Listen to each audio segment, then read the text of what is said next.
Welcome back to NightLore. Tonight's story comes from a man who should have died, but didn't. He says he found something that could take away pain, something that could make the broken whole again. But what he found instead was a society built on secrets and a cure that comes with a cost no one should ever pay. Sit back, turn off the lights, and listen closely. This is the Society of Broken Necks. I used to think I understood pain. Then the elevator broke. It was past midnight after a 12-hour shift. The building was nearly empty, lights humming, the kind of silence that makes you feel like you shouldn't be there. The elevator was out of service, so I took the stairs, 6 flights half awake, coffee in hand. I was already thinking about the couch, the TV, the simple relief of being home. I don't remember the fall, just the sound of bone cracking and the cold, hard slap of tile against my face. When I opened my eyes, I couldn't move, couldn't breathe right. I could only see a hand twitching in the corner of my vision. For a second, I thought it was mine, until I realized it wasn't. I couldn't feel my fingers. I couldn't feel anything. My chest felt heavy, like one lung had forgotten how to work. I tried to scream, but all that came out was a wet gasp. My breath fogged the floor beneath me, stone tiles, slick with something warm. It took 20 minutes before my coworker Andrew found me. He said later I was lucky to be alive. Lucky. They said my neck wasn't fully broken, just fractured. I went through surgery after surgery, months of tubes and therapy. And though I lived, part of me didn't come back. The doctors called it nerve root damage. I called it punishment. I learned to walk again wheelchair, then crutches, then cane. Each step was pain, wearing a different mask. I'd smile when people said I was a miracle. But at night, when I was alone, I'd press 2 fingers to the back of my neck and wish the fall had finished the job. I couldn't sleep. I couldn't stop remembering the sound of my breath fogging up the tile, the way my hand twitched when it wasn't mine. So I started searching. At first, it was just medical forums, nerve regeneration studies, surgical breakthroughs. Then it became late-night blogs, old message boards, YouTube rabbit holes full of promises and fake miracles. Everything from experimental injections to faith healers who realigned souls. Nothing worked. Then, one night in late September, I was reading a blog by a woman who'd been paralyzed. She wrote about her frustration, her hope, her slow recovery. In the comments, someone had written just one word, "Eson." That was it. No context, no replies. The user's name was Lluvia Spanish for rain. I don't know why it stuck with me. Maybe because it wasn't there before. Maybe because the next morning the comment was gone. It took me days of searching to find anything related. Isoni broken neck, recovery rain, Callaway accident, secret treatment. Eventually, I found a thread buried in a workplace review site. A bitter employee ranting about their boss, someone named Rain Callaway. The rant ended with an edit 2 months later. Edit out of the wheelchair. Still a bitch. That name, that word, that tone. It felt like a lead. She worked for an investment firm just a few blocks from my office. I went there the next day during lunch. When I saw her leaving the building, I recognized her from the photo on the blog. Expensive suit, scarf wrapped tight around her neck. I called out her name. She froze. Her colleagues walked ahead. Her eyes, icy blue, shifted toward me. "What of it?" she said. "I read your post," I told her. "You mentioned something. Eson. I think you can help me." Her expression changed. She told her co-workers to go on ahead. For a moment, We just stood there. Then she asked quietly, "How bad is it?" "Bad enough that I'd do anything to get rid of it." She nodded. "Then you can, but it'll cost you." That night, she texted me an address and a time.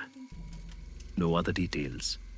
It was a hotel downtown, too nice for the likes of me. The kind of place that smells like money and flowers and cleaning chemicals. A man by the elevator waved me over and pressed the button for the 12th floor. He didn't say a word. When the doors opened, cigar smoke poured in. There were people in tuxedos and gowns, marble floors, chandeliers reflecting in glasses of red wine. But there was something off about them, like mannequins that learned to breathe. Then I saw it a wall lined with canes, braces, wheelchairs, crutches, some wooden, some chrome, some ancient. Above them hung a half-silver human skull, a plaque beneath it read, "The Society of Broken Necks." Rain appeared beside me. "Pretty, isn't it?" she said. "What is this place?" "Some call it therapy. Others call it salvation." She led me through the crowd to a man sitting on what looked like a throne of leather. His hands were submerged in two bowls filled with magenta-colored liquid that smelled faintly of chlorine and flowers. "This is Garland," she said. He didn't look up right away. When he did, his face was young, but his eyes weren't. He smiled slightly, like someone who'd been expecting me. "I can help you with that," he said, nodding toward my cane.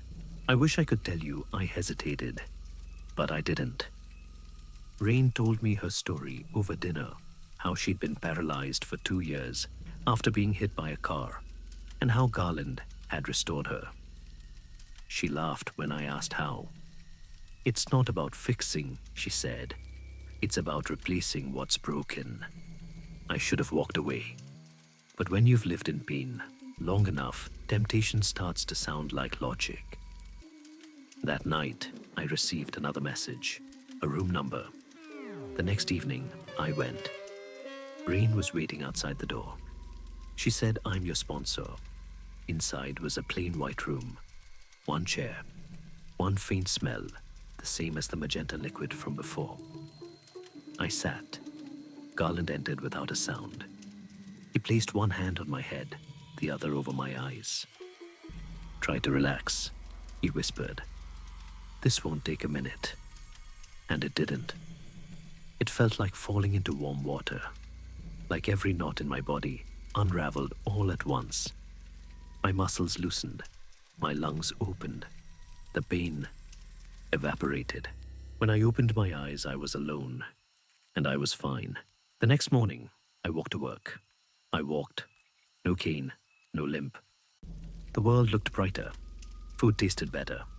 For the first time in years, I felt alive. I told myself it was science, some miracle nerve repair therapy. But deep down, I knew better. A week later, I got an email. Garland wanted a favor. A copy of a contract I'd been editing for my company, a simple technical document. Nothing important. He called me his broken neck friend. I sent it. Days later, another message. More documents, more favors. Each time I hesitated less. Every time I complied, the pain stayed away. When I didn't, I felt it stir deep in my spine like something waking up. I wasn't the only one. When Garland hosted his next gathering, I noticed others people who'd been cured, but their movements were strange. One man's knee bent the wrong way. A woman's head bobbed slightly, as if her neck couldn't hold it up. Rain's scarf was gone, and when she turned, her neck made a soft clicking sound. Garland stood above them, all hands in his bowls of colored liquid, smiling like a god, surrounded by disciples. When Rain failed him, when she refused a task, he simply raised his hand. Her body seized. She collapsed, twitching eyes, wide with terror. Garland said nothing, only smiled. Moments later, she could move again. He looked at me then. "You keep doing what you do," he said. "And that won't be you." Months passed. Garland gave me everything, a car and apartment money, as long as I sent him what he asked for. I told myself I was just trading information. No one got hurt. But my company began to crumble. Contracts vanished. Competitors surged ahead. Rumors spread. And then Garland asked for something I couldn't give. Access to files that no longer existed. When I refused, the messages changed. "I can take it all away. You have 10 minutes. I laughed it off until my legs started to tingle. Then burn. Then scream. I panicked. Tried to call Rain, but her number was dead. My car wouldn't start. My phone flooded with texts from numbers I didn't know, landlord bank co-workers, all saying the same thing. "We're done with you." I ran. Took a cab. Halfway home, the driver pulled over. "Supervisor says I'm on break," he said. And then he left me on the side of the highway. I walked. Every step made the pain worse, spreading like fire through my spine. I found a diner down the road, begged to use their phone. The owner called someone. Then the lights went out. 3 men entered. I recognized them. They were from Garland's gatherings. Faces I'd seen laughing, drinking, now hollow and grim. They circled me. One had a cane, another had pale, blind eyes. The third twitched constantly, as if something under his skin was trying to get out. "You should have stayed loyal," one of them said. I can fix it," I pleaded. "I can get what he wants." Too late. They grabbed me, dragged me outside. There were more of them, waiting, dozens. The broken ones, limbs, twisted faces, sunken throats stitched. They didn't speak. They didn't need to. I remember pain and laughter, and Garland's voice, calm and close, whispering in my ear, "I could fix you again. But you're not trustworthy." He sighed. "You're nothing." Then everything went dark. I woke up in a hospital bed. They said I'd been attacked. The police found me on the side of the road, barely alive. But that wasn't the worst part. While I was in recovery, I got the news. I'd been charged with corporate espionage. Someone had handed over every document I'd ever worked on under my name. 4 years in prison.